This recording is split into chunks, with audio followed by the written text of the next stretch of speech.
Hi, my name is Faith, and I made a video, but it just didn't go through, so I have to repeat everything again. But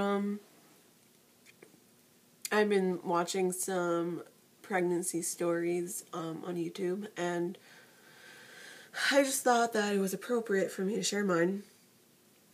First off, I'm 19 years old.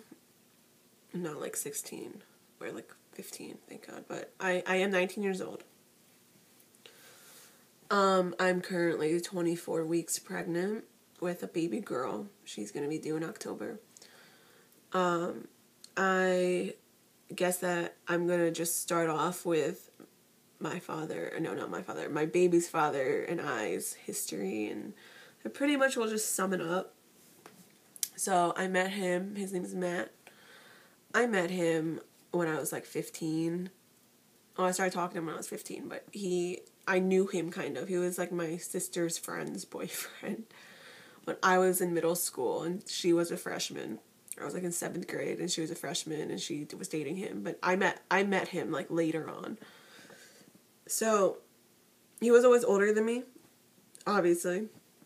Parents didn't like that, whatever. But I was still with him. We've been together for about almost 3 years. We're not together anymore, though, because of this pregnancy. So, I met him when I was like 15. We started dating when I was around 15, and he just wasn't really... Our whole relationship was like just a lie. He would cheat on me constantly. I would cheat on him back. But I stopped. But he didn't. And I don't know, I look back on it now and I'm like, why did I keep going back with him?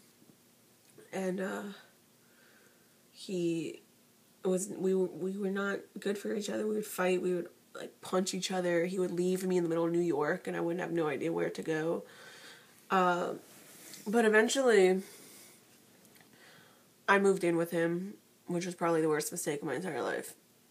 And we moved to Brooklyn, and that's like a complete different world for me, because I live in the suburbs in New Jersey, and he made me move to Brooklyn. It was different. I didn't like it. I was actually scared to leave alone my apartment. I was scared. But it was nonstop partying, it was nonstop smoking, it was nonstop drinking, it was nonstop people just coming over, because we had 2 other roommates too, so they did the same thing. So even if Matt and I didn't have people over, there was still someone over. There was still music like blasting, and it sucked. So I lived there for a total of like 4 months, and I worked in Manhattan. But I guess that doesn't. But I worked in Manhattan, and that's why I wanted to move to New York, but I didn't want to move there. But whatever. So it got to the point where we were drinking so much, we were smoking so much that we would fight. But it was like really bad physical fights. Like my blood was on the wall. The doors were broken. I trashed the room before I left, and it was terrible. I moved out twice, living there. I moved out twice, and I was like embarrassed to live there, actually, when I think about it, because my parents dropped my stuff off, and I felt humiliated to be living there. I was so embarrassed. I don't know why I did that. We were the only white people in the neighborhood. I guess it was just new for me. I just felt embarrassed because I think that they expected more. I expected more too. I didn't even get to see the apartment before I moved in. I just trusted him.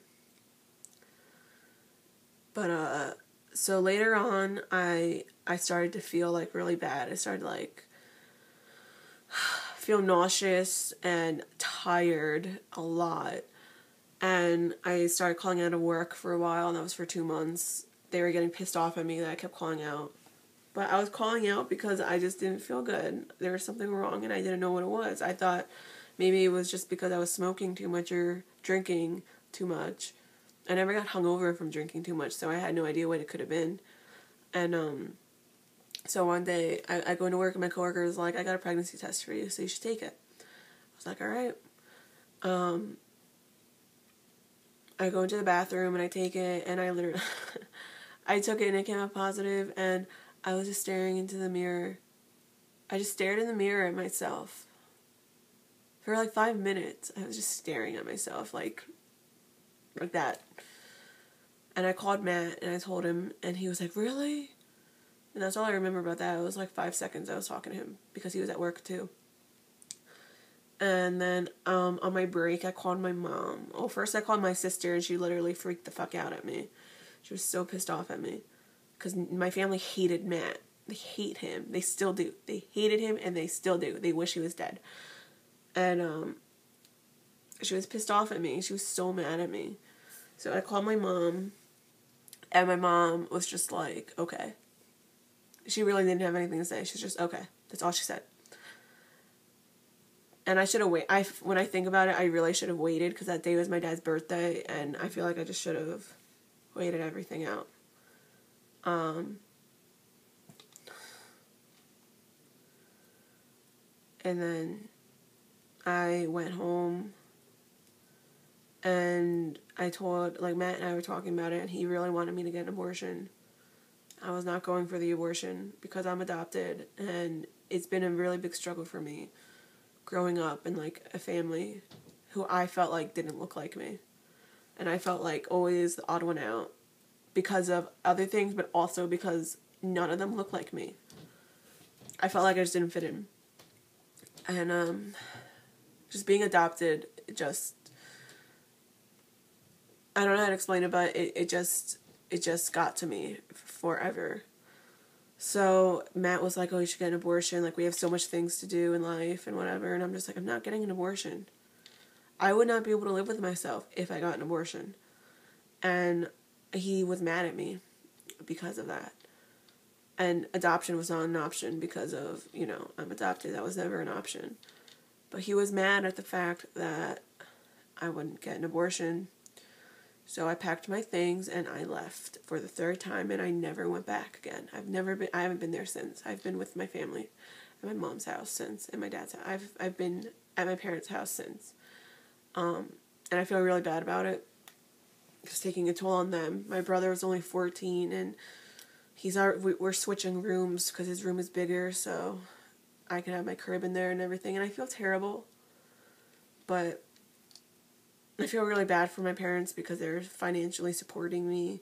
I'm 19. I feel like I should do it myself. I had to quit my job because it was too expensive for me to be going to Manhattan and living in Jersey. So I haven't really been doing anything, and I feel like shit about it.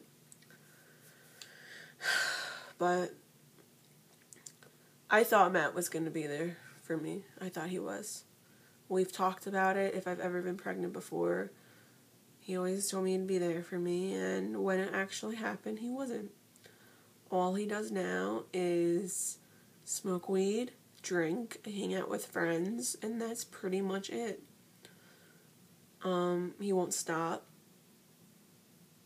So, we still talk though. We're not together, but we still talk like we're together sometimes. It's just really sad for me because I really thought he was going to be there for me. But he's done nothing but stress me out. He's done nothing but make me cry. He's done nothing but make me scream. He's done nothing but make me throw my fists on the floor and just like scream, why are you an idiot? Because he's really fucking dumb. He's so stupid. And I think he's mad at the fact that I never got an abortion. But I don't trust him, so when she's born, I don't plan on letting her be around him. I don't plan on letting him visit her, and I know that some people may disagree with that. I just don't trust him because he has told me some things that really scare me. Like he's thrown the cat across the room because she peed on his floor. Like, why would I allow you around my daughter? There's gonna be a list of things that he would have to get done before he thinks I could see her. And I don't even know if he would do that. But I don't know, I guess that's just really my story, is that, you can't expect these guys to stick around. I mean, you love each other, you do anything for each other, but when it really comes down to it, there's that chance that they won't be there for you. And I guess you just have to be prepared for that, because I was not prepared for that. And I still can't seem to accept it 100%, and I'm almost 6 months pregnant. I just can't seem to accept the fact that he's an idiot and that he can't just step up. So I see some statuses on Facebook about girls, and they're like,